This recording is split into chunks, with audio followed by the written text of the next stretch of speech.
So আজকের ক্লাসটা আমাদের প্রবাবিলিটির উপর শেষ ক্লাস, এবং আজকের ক্লাস যা টপিক পড়াবো এর মধ্যে সব শেষ হয়ে যাবে বলতে গেলে। আজকের ক্লাসটা খুবই গুরুত্বপূর্ণ, কারণ যতই ম্যাথ আসুক না কেন এখান থেকে বেশি ম্যাথ আসে। তো দেখি কি কি টপিক আছে এখানে। তো ফার্স্ট টপিক সেটা হচ্ছে শর্তাধীন সহমনা। নাম শুনে বোঝা যাচ্ছে শর্তাধীন সহমনা মানে কি, মানে একটা শর্ত থাকবে। তো দেখি কিভাবে শর্ত এখানে থাকে। ধরি যদি এ এবং বি দুইটা ঘটনা হয়, আলাদা দুইটা ঘটনা হইল, এই ঘটনার সাপেক্ষে বি ঘটার সম্ভাবনা, বি ঘটনার সাপেক্ষে এ ঘটার সম্ভাবনা। আচ্ছা, আমি একটু রিক্যাপ করতেছি আগের কিছু লেকচারে। যদি আমরা দেখি এখানে বর্জনশীল অবর্জনশীল ঘটনায়, বর্জনশীল ঘটনা বলতে আমরা কি বুঝতাম? একটা ঘটনা ঘটলে অপর ঘটনাটি ঘটবে না, এবং এখানে নির্ভরশীল এরা, মানে একটা ঘটলে আরেকটা ঘটতে পারবে না, মানে নির্ভরশীল। আর এখানে যদি একটা ঘটে তাও একটা ঘটতে পারবে, তাই এটা নির্ভরশীল না স্বাধীন, মানে দুটো ঘটনা ঘটার মধ্যে কোনো মিউচুয়াল এক্সক্লুশন বলে যে ব্যাপারটা থাকে সেটা নেই, বা যুদ্ধ বা যেটাই থাকুক না কেন ওটা নেই। সেক্ষেত্রে আমরা জানি P of A intersection B এর একটা ভ্যালু থাকে, কিন্তু এখানে P of A intersection B এর একটা ভ্যালু থাকবে না, অথবা জিরো হবে। এখন কোশ্চেন হচ্ছে, এই যে নির্ভরশীল ব্যাপারটা, এটা দুই ধরনের হতে পারে। একটা হতে পারে যে একটা ঘটলে পরে একটা ঘটবে না, এরকম কিছু হইতে পারে, বি কমপ্লিমেন্ট মানে এ ঘটলে বি ঘটবে না। অথবা এরকম হইতে পারে এই ঘটনার সাপেক্ষে বি ঘটনার উপর কিছু প্রভাব বিস্তার হবে। যেমন আমি যদি চিন্তা করি যে আমি ম্যাথ পরীক্ষা ভালো মতো প্রিপারেশন নিয়ে যাব, সব ম্যাথ করে যাব, তাহলে আমি কালকে পরীক্ষা 80% মার্কস পাবো। তো এখানে যদি ঘটনা দুটাকে পৃথক ঘটনা হিসেবে চিন্তা করি, যে ম্যাথ পরীক্ষার জন্য আমি প্রিপারেশন নিলাম, ভালো মতো ম্যাথ করলাম, এই ঘটনা হচ্ছে এই ঘটনা, এবং বি ঘটনাটা হচ্ছে আমি ম্যাথে 80% মার্কস পেলাম। তো সেক্ষেত্রে এই ম্যাথে যে 80% মার্কস পাওয়াটা, সেটার সম্ভাবনা ডিপেন্ড করবে কিসের উপর? এই ঘটনার উপর না। আমি যত ভালো প্রিপারেশন নিব আমার সম্ভাবনা তত বাড়বে 80% মার্কস পাওয়া। দ্যাট মিনস আমি এই ঘটনাটা বি ঘটনাটাকে প্রভাবিত করছে। তো এইটাই হচ্ছে এক ধরনের নির্ভরশীলতা, যে এই ঘটনার কারণে বি ঘটনার যে প্রবাবিলিটি সেটা নির্ভর করছে।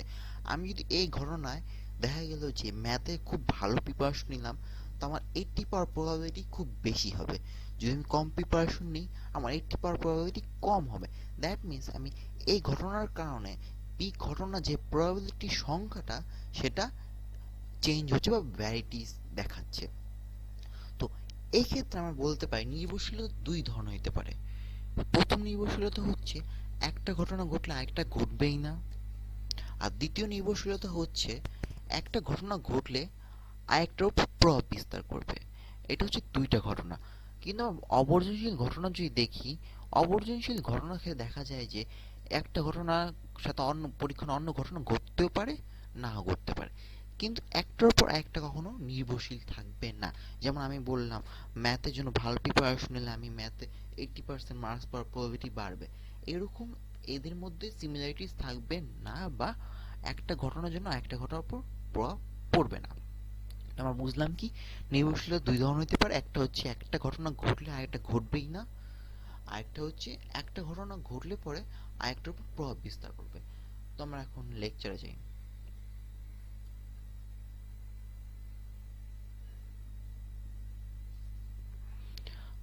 লোডিং হচ্ছে, চলে আসছে। দেখি, তো সবার আগে আমাকে এই জিনিসটা বুঝতে হবে। এই জিনিসটা আমরা কিভাবে পড়বো? পি অফ বি, আমরা ছোটবেলায় এর আগে বলতাম বি বাদ এ, অ্যাকচুয়ালি ভুল বলতাম। এটা ইংরেজিতে যদি বলি আমরা, সেক্ষেত্রে বলতে হয় P of B given A. P of B given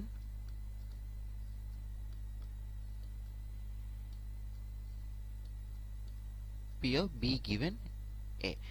আর বাংলা যদি পড়তে হয় তাহলে বলতে হবে যে বি ঘটনা ঘটার সম্ভাবনা, সরি এটি তো হ্যাঁ, বি ঘটনা ঘটার সম্ভাবনা এই ঘটনার সাপেক্ষে, বা এই ঘটার সাপেক্ষে বি ঘটার সম্ভাবনা, যেটা বুঝলাম, এই ঘটার সাপেক্ষে বি ঘটার সম্ভাবনা। তো এটাকে যদি আমি ইনভেস্টিগেট করি কথাটাকে, কথাটা এরকম যে আমার দুইটা ঘটনা আছে এ এবং বি। যদি আমার এদের মধ্যে একটা ঘটনা ধরি এই ঘটনাটা আগে ঘটে যায়, সেক্ষেত্রে বি ঘটনার সম্ভাবনা হওয়ার সম্ভাবনা কত? যেমন আমি যদি চিন্তা করি ম্যাথ পরীক্ষার জন্য ভালো প্রিপারেশন নিলে আমার ভালো মার্কস বা 80% মার্কস আসার প্রবাবিলিটি বাড়বে বা কমবে, একটা রেঞ্জ ডিপেন্ড করবে। সেক্ষেত্রে আমরা দেখি আমি আগে ভালো প্রিপারেশন নিয়েছি, দ্যাট মিনস আমার আগে একটা ঘটনা ঘটে গিয়েছে, তারপর পরে এই ঘটনাটা ঘটেছে, সেটা হচ্ছে ম্যাথ আমি ভালো মার্কস পেয়েছি। ব্যাপারটা হচ্ছে এরকম, মানে একটা ঘটনা আগে ঘটে যায়, একটা ঘটনা ঘটার পর একটা ঘটবে, এটা হচ্ছে নির্ভরশীলতা। কিন্তু আমরা বর্জনশীলতা কি দেখি, দুইটা ঘটনা একসাথে ঘটে, কিন্তু এখানে দুইটা ঘটনা একসাথে ঘটবে না, একটা ঘটনা ঘটার পর আরেকটা ঘটবে। তো এই ঘটার সাপেক্ষে বি ঘটার সম্ভাবনা, মানে এই ঘটনা ঘটে গেছে তারপর বি ঘটবে, সেক্ষেত্রে আমরা বলতে পারি P of B given A is equal to P of A intersection B divided by P of A. এই যে সাইনটা, এই সাইনটা হচ্ছে গিভেন সাইন। তো এটাকে ভাগ চিহ্ন মনে করার কোনো লজিক নেই এখানে, ভাগ চিহ্ন এই যে হচ্ছে এটা, এটা হচ্ছে ভাগ চিহ্ন। আচ্ছা, আমরা এই সূত্রটা কিভাবে আসলো, কেন আসলো, এটা ইনভেস্টিগেট করব। আগে আমরা দেখি, আগে বোঝার ট্রাই করি। তো বি ঘটনার সাপেক্ষে এই ঘটনার সম্ভাবনা, মানে বি ঘটনা অলরেডি ঘটে গিয়েছে, তারপর আমার এই ঘটনা ঘটবে, মানে বি ঘটনাটা ঘটার পরে আমি এই ঘটনাটা এক্সিকিউট করতেছি, সেক্ষেত্রে P of A given B আসবে। যে ঘটনাটা ঘটবে পরে সেটা আগে আসে এই ব্র্যাকেটের মধ্যে। তো P of A intersection B divided by B, এই সূত্রটা মনে রাখার ট্রিক্স হচ্ছে যে ঘটনাটা ঘটে যাবে আগে, যেমন এখানে এই ঘটনাটা ঘটে গিয়েছে, এই ঘটার সাপেক্ষে বি ঘটার সম্ভাবনা, এই ঘটনাটা আগে ঘটে গিয়েছে সেটা ডিভাইড আকারে আসবে, যেমন এখানে বি ঘটনাটা আগে ঘটে গিয়েছে সেটা ডিভাইড আকারে আসবে। আচ্ছা, আমার ইলাস্ট্রেশন দেখি একটু কিভাবে আসলো। যেমন যদি এই ফেয়ার ডাই চিন্তা করি, ফেয়ার ডাই মানে কি, যে ডাইটা রোল করলে পরে 1 2 3 4 5 6 সবগুলো সমসম্ভব ভাবে আসতে পারে র্যান্ডামলি। তো দেখি ফেয়ার ডাইতে এ সেট এবং বি সেট দুটো সেট আছে, যেখানে 2 4 6 হচ্ছে এ সেটে, দ্যাট মিন্স পজিটিভ নাম্বারগুলা, সরি ইভেন নাম্বারগুলা, অ্যান্ড বি সেটে 1 3 আছে। তো 2 4 6 এ সেটে, তাহলে পি অফ এ কি হবে? পি অফ এ হবে এই টোটাল সেটের উপাদান কত, 6, অ্যান্ড পি অফ এর উপাদান হচ্ছে 3/6, which is actually half. Next, B set উপাদান সংখ্যা 1 2 3। তো 1 2 3 যদি হয়, পি অফ বি কি হবে? সেম ওয়েতে 3/6 হবে, and our answer will be what, half is equal to 0.5. এখন এ ইন্টারসেকশন বি, এই চিত্রের ইলাস্ট্রেশন থেকে যদি আমরা দেখি, এ ইন্টারসেকশন বি পার্টটা, মানে দুটার মধ্যে কমন পার্ট যেটা, সেটা কি? দুটার মধ্যে কমন পার্ট হচ্ছে শুধু 2। দুটার মধ্যে কমন পার্ট যদি 2 হয়, তাহলে আমরা বর্জনশীল ঘটনার সাপেক্ষে এটা বলতে পারি যে এ ইন্টারসেকশন বি হচ্ছে শুধু 2, তাই probability of A intersection B হবে 1/6। এটা আমাদের নর্মাল কমন যে ইলাস্ট্রেশন ছিল আগে জানতাম, তার ভিত্তিতে করা হয়েছে। এখন যদি আমরা চিন্তা করি যে যে কোনো একটা ঘটনা আগে ঘটলে অন্য ঘটনা ঘটার সম্ভাবনা কত, সেক্ষেত্রে কি হবে? যেমন এই চিত্রটা একটু আবছা আবছা, তারপর যদি আমরা দেখি এই ঘটনাটা হয়েছে, বি ঘটনা হয়েছে, এখন আমি বললাম P of A given B, তার মানে বি ঘটনাটা আগে ঘটে যাবে, তারপর আমার এই ঘটনাটা ঘটবে। বি ঘটনা আমার আগে ঘটে যাবে, তারপর আমার এই ঘটনাটা ঘটবে।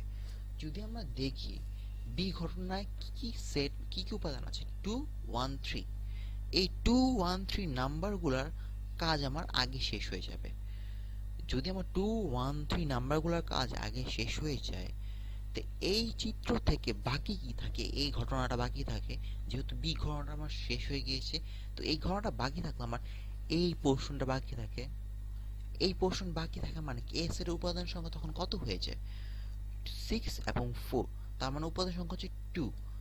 তখন কি আমার উপাদান সংখ্যা যদি 2 হয় আর টোটাল উপাদান সংখ্যা যদি 6 হয়, আমার প্রবাবিলিটি এরকম কিছু হওয়া উচিত না?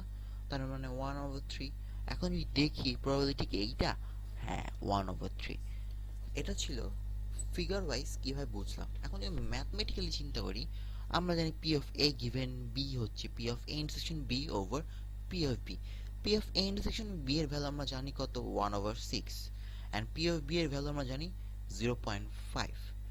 সেক্ষেত্রে 1/6 ডিভাইডেড বাই হাফ কত আসলো 1/3। ম্যাথমেটিক্যাল অ্যাপ্রোচ ছিল এটা।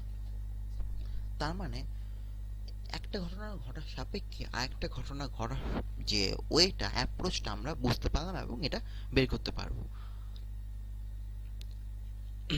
এখন যদি অন্য একটা অ্যাপ্রোচ দেখি, বি ঘটনার সাপেক্ষে এ ঘটার সম্ভাবনা 1/3, এটা আমরা অ্যান্সার পেলাম।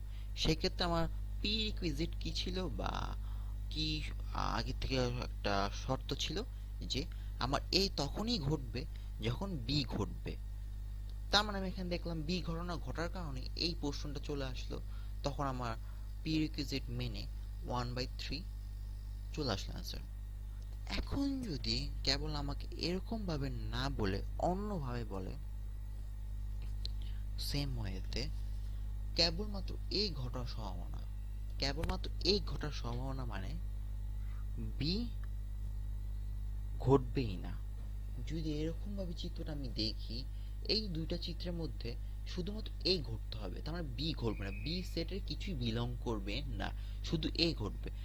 এখানে সেম ওয়েতে যদি এটা বি সেট হয় এবং এখান থেকে যদি বি বিলং নাই করে, দ্যাট মিন্স বি পুরাই বাদ, থাকে কি শুধু এ সেটের এই পোর্শনটা, তখন আমার কি আসবে এ সেটের উপাদান সংখ্যা কত 2 আর টোটাল উপাদান সংখ্যা 6। সেম ওয়েতে আমার 1/3 আসতেছে। একটা কথা বলি, বি ঘটনার সাপেক্ষে এই ঘটার সম্ভাবনা এবং কেবলমাত্র এই ঘটার সম্ভাবনা কিন্তু দুইটা আলাদা কনসেপ্ট। প্রথম কনসেপ্টটা ছিল হচ্ছে একটা ঘটনা ঘটলে পরে আরেকটা ঘটনা ঘটার সম্ভাবনা কত, আর সেকেন্ড কনসেপ্ট হচ্ছে একটা ঘটনা না ঘটলে পরে আরেকটা ঘটার সম্ভাবনা কত। দ্যাট মিনস আমি যদি বলি প্রথম কনসেপ্ট এটা ছিল যে বি ঘটলে পরে এই ঘটার সম্ভাবনা কত, আর সেকেন্ড কনসেপ্ট বলা হয়েছে বি ঘটবে না তারপর এই ঘটবে কত। সেক্ষেত্রে আমার একটা কিওয়ার্ড থাকে, কেবলমাত্র শুধুমাত্র এই টাইপের কিছু কথা বলে দেয় ম্যাথমেটিক্যাল কোশ্চেন, আমরা ম্যাথ করাটা আমি দেখব। এখন এটাকে আমরা জানি বি কমপ্লিমেন্ট মানে বি ঘটবে না, তাই এটাকে আমরা রিপ্রেজেন্ট করেছি B of A intersection B complement. এটাকে আরেকভাবে লেখা যায়, এটা আমরা দেখেছি ছোটকালে, সেটা হচ্ছে পি অফ এ, আমরা এটা ছোটকালে পড়তাম এ বাদ বি, অ্যাকচুয়ালি এ বাদ বি না, এ সাবট্রাক্ট বি হবে। একটা জিনিস আমরা অনেক সময় ভুল করে ফেলি, এই সাইনটার সাথে এই সাইনটা ম্যাচ করে ফেলি। এই সাইনটা হচ্ছে গিভেন সাইন, সোজা হবে, লম্বা হবে, বাঁকা তারা কিছুই হবে না, আর এই সাইনটা একটু বাঁকা হবে। তো এই জিনিসটা যদি ভুল না হয়, এখন দেখি কন্ডিশনাল প্রবাবিলিটিতে কতগুলো মাল্টিপ্লিকেশন রুল আছে ওগুলো দেখি। তো কন্ডিশনাল প্রবাবিলিটিতে আমরা যদি দেখি এই ফর্মুলাটা আমরা আগে দেখেছি, এই দুটো ফর্মুলা। এখন ইন্ডিপেন্ডেন্স, ইন্ডিপেন্ডেন্স অনুযায়ী আমরা কতগুলো রুলস জানি। যেমন আমরা যদি বর্জনশীল ঘটনার কথা চিন্তা করি, P of A intersection B কত আসবে, ইজ ইকুয়াল টু আমরা বলতে পারি P of A into P of B. Independence মানে স্বাধীন ঘটনা, স্বাধীন ঘটনার ক্ষেত্রে তো এটাই হয়। Let's have a look, loading হচ্ছে, লেটস হ্যাভ এ লুক। এখানে দেখি স্বাধীন ঘটনার জন্য তো এরকম কিছুই আসে, অবর্জনশীল ঘটনা স্বাধীন ঘটনা হয় তখন তো আমরা এরকম কিছু আসে, মানে দুইটার গুণ, সেটা আমরা এখানে দেখব। তো ইন্ডিপেন্ডেন্স যখন চলে আসে তার মানে এই ব্যাপারটা চলে আসে, সেক্ষেত্রে যদি আমি দুটো কম্পেয়ার করি, P of A intersection B হচ্ছে যদি নির্ভরশীল হয় এরকম কিছু, কিন্তু এটা যদি স্বাধীন হয় এরকম কিছু, দ্যাট মিন্স স্বাধীন ঘটনার ক্ষেত্রে P of A given B is equal to P of A হয়,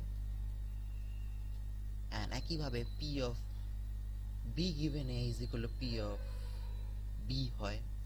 এখান থেকে আমরা বলতেই পারি। তো স্বাধীন ঘটনার ক্ষেত্রে এই ব্যাপারগুলা সেম হয়, যে স্বাধীন ঘটনার ক্ষেত্রে অ্যাকচুয়ালি এই সূত্রটা প্রয়োগ করা যায় না। জাস্ট এটাই বুঝালাম, স্বাধীন ঘটনার ক্ষেত্রে এই সূত্র প্রয়োগ হবে না। আই হোপ এই পর্যন্ত সবার ক্লিয়ার হয়েছে। না, ম্যাথে আসি। তো এখানে দেখি উদাহরণ 12। ওকে, এই ম্যাথে যদি আমরা দেখি 200 জন পরীক্ষার্থী আছে আমাদের। 200 জন পরীক্ষার্থীর মধ্যে 40 জন গণিতে ফেল করে, গণিতে ফেল করে, 20 জন পরিসংখ্যানে ফেল করে এবং 10 জন উভয় বিষয়ে ফেল করে। 40 জন গণিতে, 20 জন পরিসংখ্যান এবং 10 জন উভয় বিষয়ে ফেল করে। এই ডেটাগুলো আমার কাছে আছে। একজন পরীক্ষার্থীকে দৈবভাবে নেওয়া হলে তার গণিতে ফেল কিন্তু পরিসংখ্যানে পাওয়ার সম্ভাবনা কত? দ্যাট মিনস আমার যদি হয় গণিতে ফেলের ঘটনা এম, পরিসংখ্যানে ফেলের ঘটনা যদি হয় এস, এবং পাশে কোনো যে এস অফ কমপ্লিমেন্ট হয়, এস কমপ্লিমেন্ট, সেক্ষেত্রে আমরা চাচ্ছি কি এম ইন্টারসেকশন এস কমপ্লিমেন্ট, আমার এটা চাচ্ছে। এটাকে আমরা কিভাবে বলছিলাম, কিভাবে ডিনোট করা যায়? এভাবে ডিনোট করা যায়, that means P of M subtract S. Subtract S মানে বিয়োগ, তার মানে এই সেট থেকে এই সেট বিয়োগ হবে, জাস্ট এতটুকু, আর কিছুই না। তার মানে এটা যদি আরো গুছায় লিখি আমরা, P of M minus P of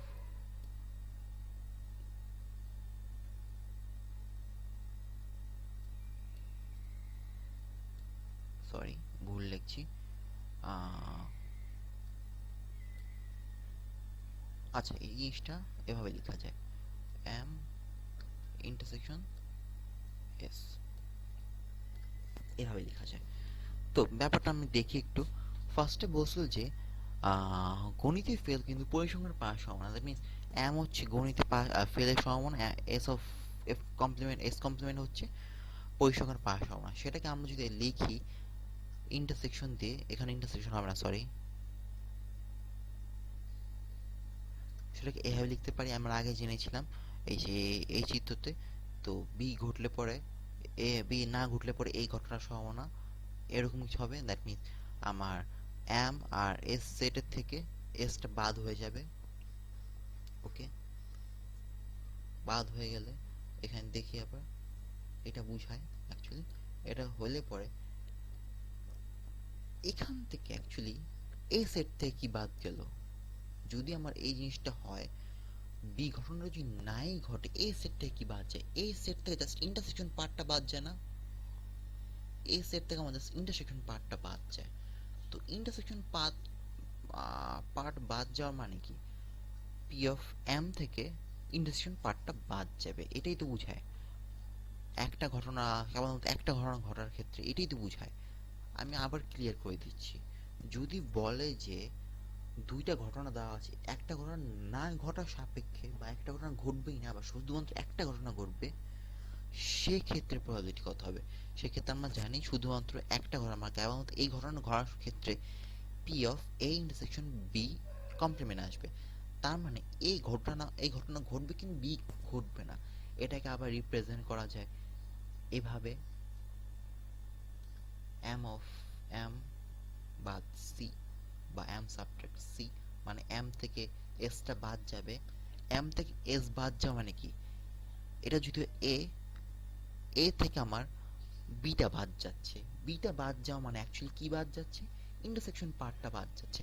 এটাই হচ্ছে ম্যাথমেটিক্যালি দেখানো হয়েছে। ওকে, এখন আমরা দেখি গণিতে ফেল কিন্তু পরিসংখ্যানের পাশে সমান আমার এইটা আসবে, যেটা আমরা ডিসক্রাইব করলাম সেটাই এখানে বলা হয়েছে। তো সেটা কি হইলো? গণিতে ফেল কত ছিল? গণিতে ফেল ছিল 40 জন। তার মানে যদি প্রবাবিলিটিতে কনভার্ট করি, 40/200, কারণ 200 টোটাল স্টুডেন্টস নাম্বার, সেক্ষেত্রে 40/200 মাইনাস কমন পার্ট মানে intersection part, M intersection S, কত ছিল? 10 জন। ওই বিষয়ে ফেলের সম্ভাবনা 10/200, and our answer will be 3/20. খুবই শর্ট একটা ম্যাথ ছিল, কিন্তু কনসেপ্ট ধরতে না পারলে এই ম্যাথ পড়া যাবে না বা পারা যাবে না। ওকে, নেক্সট ম্যাথ। আজকে লেকচারটা খুবই ছোট, বেশি কিছু নাই। তো দেখি 13 নম্বর ম্যাথটা। দুইটি থলের একটিতে 5টি, একটিতে 3টি কালো বল আছে। একটিতে 5টি লাল বল, দুইটি থলের একটিতে 5টি লাল বল, অপর আর 3টি কালো বল আছে। তার মানে আমার কাছে দুইটা থলে আছে। এটা যদি চিন্তা করি একটা থলে, এটা যদি চিন্তা করি একটা থলে, এই থলের মধ্যে আছে হচ্ছে 5টি লাল বল আর 3টি কালো বল, আর অপর থলেতে 4টি লাল 5টি কালো। এখানে আছে 4টি লাল 5টি কালো। তো দুইটা বলের হিসাব আমাদের দেওয়া আছে। সমসম্ভব উপায়, সমসম্ভব উপায় মানে হচ্ছে ফেয়ার, মানে দুইটা ঘটনাই সমানভাবে ঘটতে পারে এরকম। সমসম্ভব মানে আমরা বুঝলাম, একটু ইলাস্ট্রেট করি। যেমন আমার কাছে যদি ফেয়ার ডাই থাকে, সেক্ষেত্রে 1 2 3 4 5 6 যে কোনো কিছু ঘটতে পারে, কি যে কোনো কিছু পড়তে পারে। সেক্ষেত্রে প্রত্যেকটা সংখ্যা পড়ার সম্ভাবনায় 1/6, সেটাই হচ্ছে সমসম্ভব উপায়। যেমন এখানে দুইটা থলেতে একটা থলে নির্বাচন করা, যদি সমসম উপায় চিন্তা করি সেক্ষেত্রে হবে হাফ। যেহেতু দুইটা আমাদের টোটাল ঘটনা হচ্ছে 2, যে কোনো একটা থলে নির্বাচন করার জন্য আসবে 1 হাফ। এখন দেখি সমসম্ভব উপায়ে একটি থলে নির্বাচন করা হলে এবং তা থেকে দুইটি বল তোলা হয়, তা একটি লাল ও একটি কালো হওয়ার সম্ভাবনা কত? তার মানে আমার কোশ্চেনটা হচ্ছে এরকম যে দুইটা থলে আছে, তা দুইটা থলে হতে একটা থলে নির্বাচন করা হলো, ইদার আমি এই থলেটা নির্বাচন করব, আদারওয়াইজ এই থলেটা নির্বাচন করব। এই দুইটা থলে হতে একটা থলে নির্বাচন করে তার থেকে দুইটা বল তুলব। আমি ধরে নিচ্ছি আমি প্রথম থলেটা নির্বাচন করলাম, এখান থেকে আমি দুইটা থলেও নিলাম, সরি দুইটা বল নিলাম। দুইটা বল যদি নেই, তার মধ্যে একটি লাল হবে একটি কালো হবে, সেটার সম্ভাবনা বের করতে বলছে। ম্যাথটা খুবই ট্রিকি এবং একটু বোঝার ব্যাপার আছে। তো ধরে নিচ্ছি প্রথম থলেটা নির্বাচিত হওয়ার ঘটনা এ এবং দ্বিতীয় থলেটি নির্বাচিত হওয়ার ঘটনা বি। বল দুটি একটি কালো ও একটি লাল হওয়ার ঘটনা হচ্ছে সি, মানে দুইটা একসাথে আমি ধরে নিচ্ছি সি ঘটনা। তো যেহেতু এটা সমসম্ভব উপায় হচ্ছে, that is a P of A is equal to P of B is equal to half, আমি আগে যেটা এক্সপ্লেইন করে ফেলেছি অলরেডি। সুতরাং প্রবাবিলিটি অফ বল দুটি একই রঙের হবে ইজ ইকুয়াল টু বল দুটি প্রথম পাত্র এবং একটি লাল ও কালো, যেটা আমি বললাম মাত্র, বল দুটি এক হলে প্রথম পাত্র হতে লাল কালো হতে পারে, ইদার সেকেন্ড পাত্র লাল কালো হতে পারে। সুতরাং বল দুটি দ্বিতীয় পাত্র এবং একটি লাল কালো। প্লাস সাইন কেন আসছে? কারণ এই ঘটনা ঘটলে পরে এই ঘটনা ঘটতে পারবে না, এই ঘটনা ঘটলে আবার এই ঘটনা ঘটতে পারবে না, that is A plus sign আসে। এটা হচ্ছে বর্জনশীল ঘটনা, বর্জনশীল ঘটনা আমরা জানি যে প্লাস সাইন আসে। তা সরি দেখিনি আমরা, তারপরও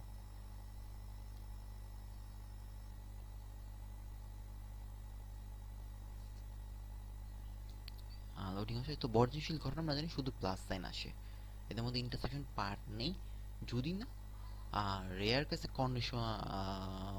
কন্ডিশনাল ব্যাপারটা আসে বা শর্তাধীন বা কি বলবো ওটারে, ওই যে এ গিভেন বি, বি গিভেন এ, ওরকম ব্যাপার স্যাপার না আসে। ওকে, নেক্সটে যাই।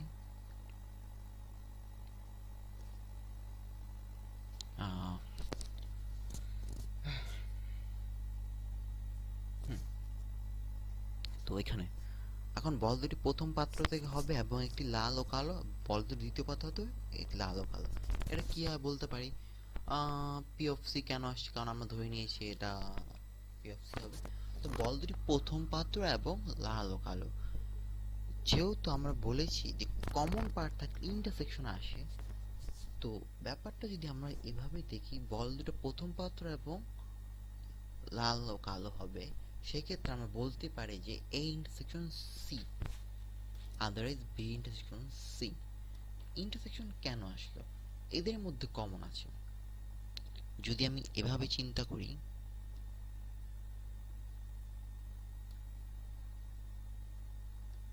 তিনটা ঘটনাকে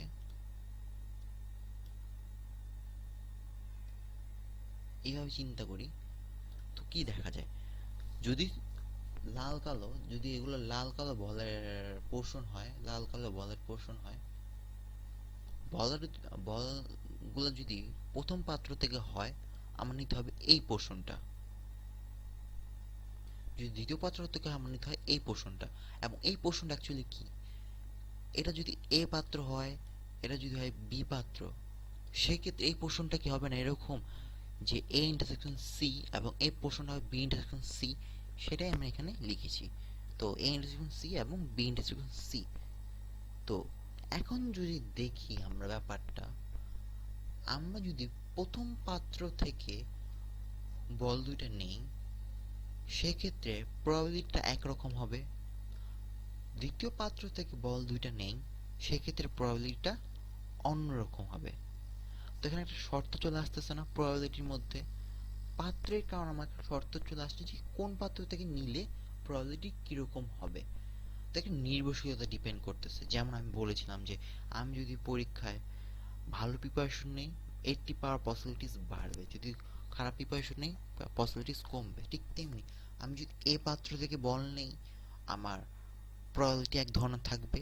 যদি বি পাত্র থেকে বল নেই, বলটি লাল ও কালো হওয়ার প্রবাবিলিটি এক ধরনের থাকবে। কেন এটা হচ্ছে, এখানে লাল ও কালো দুইটার সমষ্টি একটু কম, এখানে একটু বেশি।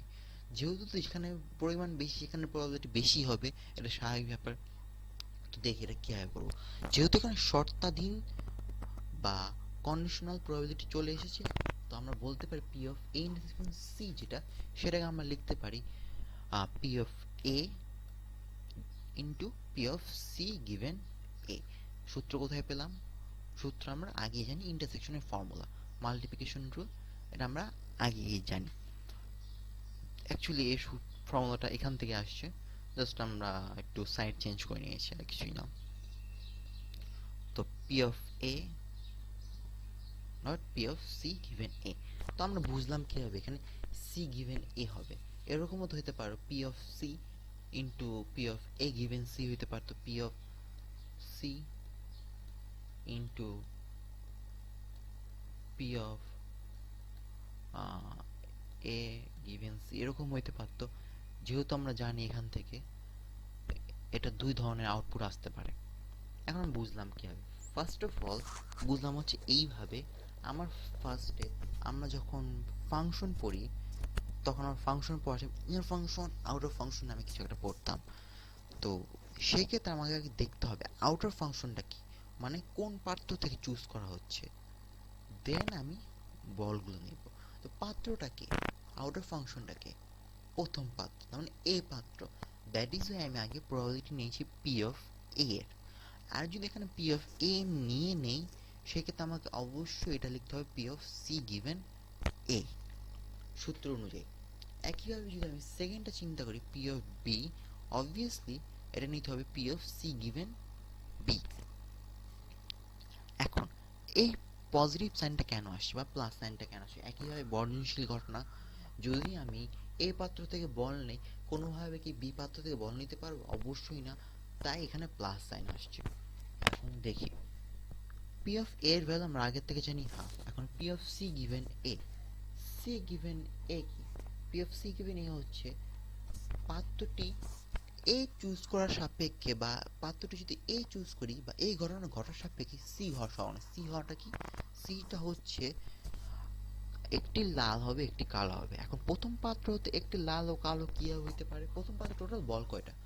8টা। এই 8টা বল থেকে আমি কয়টা বল নিতে পারছি? 2টা বল নিতে পারছি। যদি একটা লাল একটা কালো নিতে হবে, তো 2টা বল নিলাম, এই C2 চুজ করলাম। তো লাল থেকে আমি কয়টা নিতে পারবো? 5, এই 5C1 আসছে। এবং কালো থেকে কয়টা নিতে পারবো? 3C1 আসছে। এখন এখানে গুণ কেন আসছে মাঝে, এদের মাঝে? এদের মাঝে গুণ এই কারণে আসছে যেটা অবর্জনশীল। অবর্জনশীল কেন? কারণ একটা ঘটলে আরেকটা ঘটতে কোনো বাধা আসতেছে না। যদি আমি বলেই দিয়েছি একটি লাল একটি কালো হবে, তাই আমি একটি লাল চুজ করার পর যদি একটি কালো চুজ করতে চাই, আমার কোনো বাধা আসে? অবভিয়াসলি বাধা আসে না, যে তুমি এটা নিতে পারবা না বা নির্ভরশীলতা আসে না। দ্যাট ইজ এভাবে লিখলাম। সেম হয়তো এটাও লিখতে পারি। তো দেখি, হাফ আমরা জানতাম পি অফ বি এর প্রবাবিলিটি হাফ।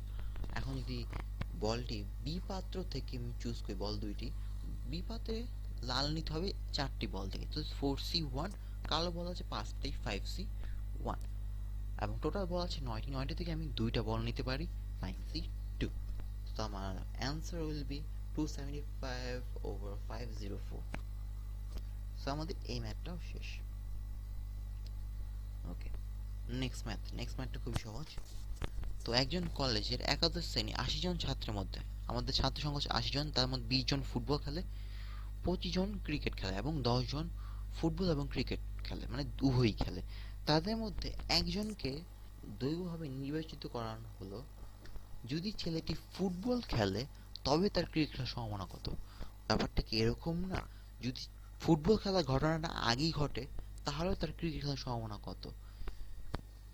আমাকে যদি কোনো কোশ্চেন এভাবে থাকে, যদি এ ঘটে তা বি ঘটার সম্ভাবনা কত, এরকম টাইপের কোশ্চেনগুলো যদি করে, বা এর সাপেক্ষে বি ঘটার সম্ভাবনা কত, এর সাপেক্ষে বি ঘটার সম্ভাবনা কত, বা বি সাপেক্ষে এ ঘটার সম্ভাবনা কত, সাপেক্ষে কিওয়ার্ড থাকলে, বা যদি এ ঘটে বি ঘটার সম্ভাবনা কত, এরকম টাইপের কোশ্চেনগুলো যখন বলবে আমরা ইজিলি চোখ বন্ধ করে ধরে নিব এগুলো হচ্ছে কন্ডিশনাল প্রবাবিলিটি বা শর্তাধীন সম্ভাবনা। তো যদি ছেলেটি ফুটবল খেলে তার মানে ফুটবল খেলা হয়ে গেছে আগে, তারপর আমরা ক্রিকেট খেলবো। তো ধরে নিচ্ছি ছেলেটি ফুটবল খেলার সম্ভাবনা এফ অ্যান্ড ক্রিকেট সম্ভাবনা সি।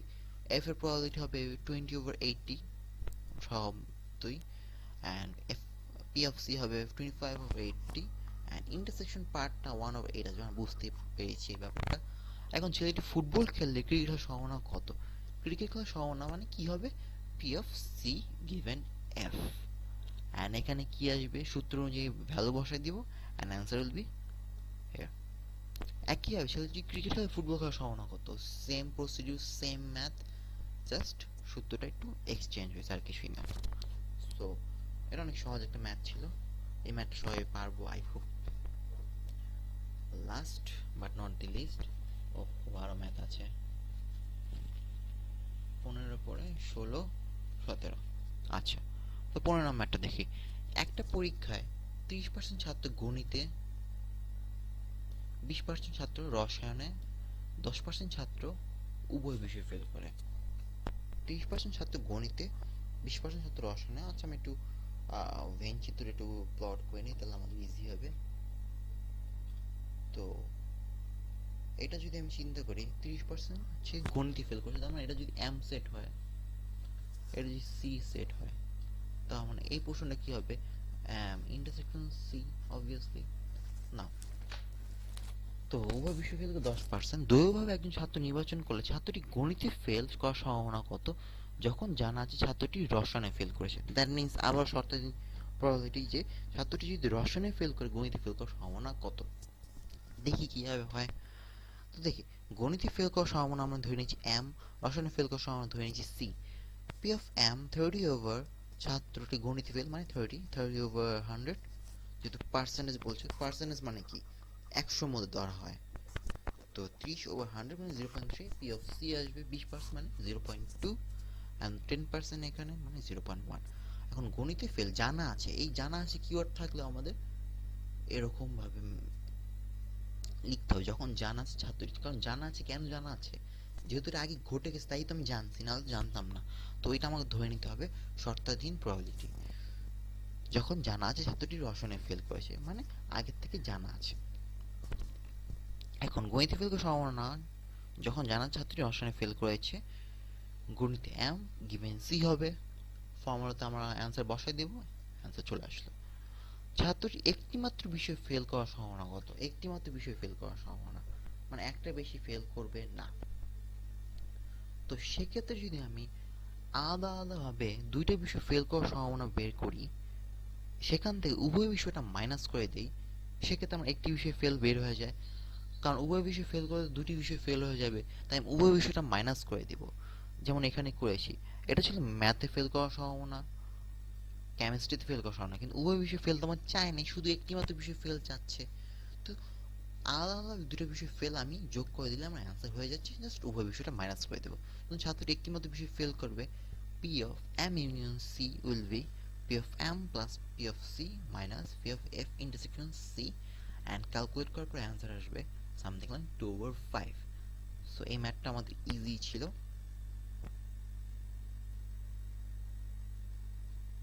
Next math 16। আচ্ছা, এই ম্যাথটা অনেকটা 13 নম্বর ম্যাথের মতোই, কিন্তু একটু ডিফারেন্স আছে এখানে। দেখি কি। তো একটি থলিতে 3টি সাদা ও 2টি কালো বল আছে, অপর একটি থলিতে 2টি সাদা ও 5টি কালো বল আছে। নিরপেক্ষভাবে প্রত্যেক থলি হতে একটি করে বল তোলা হলো, 2টি বলের মধ্যে অন্তত একটি সাদা। তো একইভাবে নিরপেক্ষ পর্যন্ত 2টি বল তোলা, এই পর্যন্ত কনসেপ্ট আমরা জানি প্রিভিয়াস ম্যাথ থেকে, যে এই পর্যন্ত আগে আমি একটা থলে চুজ করব বা ব্যাগ চুজ করব, দেন 2টা বল চুজ করব। 2টা বলের মধ্যে অন্তত একটি সাদা, তার মানে সাদা বল কয়টা হইতে পারে? সর্বোচ্চ 2টা হইতে পারে। যেহেতু আমি 2টা বল চুজ করতেছি, অন্তত একটি মানে কমপক্ষে একটি, মানে বেশি হলে 2টা হইতে পারে। তো দেখি, 2টি বলের মধ্যে অন্তত একটি সাদা অর্থ সাদা বল একটি অথবা 2টি হইতে পারে, বলে দিলাম আগে। তো প্রবাবিলিটি অফ একটি সাদা ও একটি কালো অথবা 2টি সাদা, এরকম কিছু একটা হইতে পারে। 2 ধরনের ঘটনা ঘটতে পারে। অথবা কেন? কারণ ঘটনা 2টা একটা একটা উপর নির্ভরশীল না। অথবা, যাই হোক, অথবা কেন আসছে আমি বুঝতে পারি, কারণ 2টা আলাদা ডিস্টিংক্ট ঘটনা। তো একটি সাদা একটি কালো অথবা 2টি সাদা হইতে পারে। এখন যেহেতু ঘটনা 2টি একটা করলে একটা ঘটবে না, আমি যদি সাদা কালো নেই, আমি কি আবার 2টি সাদা নিতে পারবো? না। আমি সাদা কালো নিয়ে আমি 2টা সাদা চুজ করতে পারবো না। এখন আমি সাদা কালো চুজ করব অথবা 2টি সাদা চুজ করব। তো যেহেতু 2টা ঘটনা এভাবে হয়, মানে বর্জনশীল, নির্ভর করতেছে, একটা ঘটলে একটা ঘটতে পারবে না। তাই এখানে কি আসছে? প্লাস একটি সাদা একটি কালো। একটি সাদা একটি কালো নিলে কি 2টি সাদা নিতে পারবো আমি? না, নিতে পারবো না। তাই এখানে প্লাস আসছে। তো একটি সাদা একটি কালো হবে, আদারওয়াইজ 2টি সাদা হবে। এখন প্রবাবিলিটি অফ বলটি প্রথম থলিতে একটি সাদা ও দ্বিতীয় থলিতে একটি কালো, এরকম হইতে পারে। অথবা দ্বিতীয় থলিতে একটি সাদা, প্রথম থলিতে একটি কালো, এরকম একটা কনসেপ্ট হইতে পারে প্রথমটা। প্লাস 2টিই সাদা হইতে পারে। 2টি সাদা তো আমরা আগেই দেখছি, 2টি সাদা আমরা আগেই জানি 2টি সাদা হবে। সেক্ষেত্রে যে কোনো একটা ব্যাগ চুজ করে 2টি সাদা করে দিলে হলো। ওকে, এখন যদি আমরা দেখি, প্রথম থলিতে একটি সাদা, দ্বিতীয় থলিতে একটি কালো, অথবা দ্বিতীয় থলিতে একটি সাদা, প্রথম থলিতে একটি কালো। যেহেতু একটি সাদা একটি কালো হবে, ব্যাপারটা এরকম ভাবে হইতে পারে। তো প্রথম থলিতে একটি সাদা, দ্বিতীয় থলিতে একটি কালো, প্লাস দ্বিতীয় থলিতে একটি সাদা, প্রথম থলিতে একটি কালো। এখানে প্লাস আসলো কেন? কারণ একটা ঘটলে একটা ঘটতে পারবে না, আমরা আগেও জানি। তো এইটাই আসলো। আর 2টা সাদার মতোই থাকবে। এখন যদি আমি এই ঘটনাটা চিন্তা করি, প্রথম থলিতে একটি সাদা, দ্বিতীয় থলিতে একটি কালো হবে। তো প্রথম থলিতে যদি সাদা আসে, 3টা সাদা আছে, তো 3টে সাদা থেকে আমি একটা সাদা নিতে পারবো। আর টোটাল বল কয়টা আছে এখানে? 5টা। তাই 5c1, 3c1 ওভার 5c1। দ্বিতীয় থলিতে কয়টা কালো আছে? 5টা। তো 5টাতে আমি একটা কালো নিতে পারবো। আর টোটাল বল কয়টা? 7টা। 7টা থেকে আমি একটা বল নিতে পারবো। সেম হয়তো যদি আমি দেখি, দ্বিতীয় থলিতে একটি সাদা, প্রথম থলিতে একটি কালো। দ্বিতীয় থলিতে সাদা কয়টা আছে? দ্বিতীয় থলিতে সাদা করে 2টা। তাই আমি 2c1 নিয়েছি। টোটাল বল করে 7টা, 7c1 নিয়েছি। একইভাবে প্রথম থলিতে একটি কালো, চিন্তা করি এখানে 5টা বল আছে। 5টা বল থেকে যদি আমি কালো চিন্তা করি, 2টা বল আছে, তাই এখানে 2c1/5c1। আর যদি 2টা বলই সাদা হয়, সেক্ষেত্রে এই নমুনায় সাদা কয়টা আছে? 3টা। আর এই নমুনায় সাদা কয়টা আছে? 2টা। তাই এখানে 3c1 নিয়েছি ওভার 5c1। টোটাল বল সংখ্যা এখানে 5। আর এখান থেকে নিয়েছি 2c1 ডিভাইডেড বাই 7। টোটাল বল সংখ্যা এখানে 7। এই থলি থেকে আমি চুজ করেছি এভাবে। তো আই হোপ এটা বুঝতে পেরেছি। ম্যাথ একটু ক্রিটিক্যাল, আগের ম্যাথের মতো মনে হইলো আগের ম্যাথ না, এটা সম্পূর্ণ ভিন্ন একটা ম্যাথ। তো এই ম্যাথটা আমি আশা করি বুঝতে পেরেছি। এখন এই ম্যাথটা, শতনা ম্যাথটা পুরোপুরি আগের ম্যাথের মতো, জাস্ট আগের ম্যাথে 2টা কেস ছিল, এখানে আমার 3টা কেস আসবে। শতনা ম্যাথটা দেখি। একটি ব্যাগে একটি টাকা, 3টি পয়সা, দ্বিতীয় ব্যাগে 2টি টাকা, 4টি পয়সা, তৃতীয় ব্যাগে 3টি টাকা, 1টি পয়সা আছে, মানে পয়সা এবং টাকার কম্বিনেশন। এখানে লটারির মাধ্যমে একটি ব্যাগ বাছাই করলে ওই যে আগের মতো লটারির মাধ্যমে বা দৈবচয়নে একটি থলে বাছাই করা, একটি ব্যাগ বাছাই করলে একটি মুদ্রা উত্তোলন করলে সেটির টাকা হওয়ার সম্ভাবনা কত? আমি যদি লটারির মাধ্যমে একটি ব্যাগ বাছাই করে মুদ্রা উত্তোলন করি, সেই টাকা হওয়ার সম্ভাবনা কত? আমাকে জাস্ট এতটুকু বের করতে হবে। এখন প্রথম ব্যাগ নির্বাচিত হওয়ার ঘটনা এ, আচ্ছা দ্বিতীয় ব্যাগটি নির্বাচিত হওয়ার ঘটনা বি, দ্বিতীয় ব্যাগটি নির্বাচিত সরি এই জায়গাটা ভুল আসছে আমার, এটা হবে না, এতটুক সেন্টেন্স হবে না, আর এখানে হবে হচ্ছে তৃতীয়,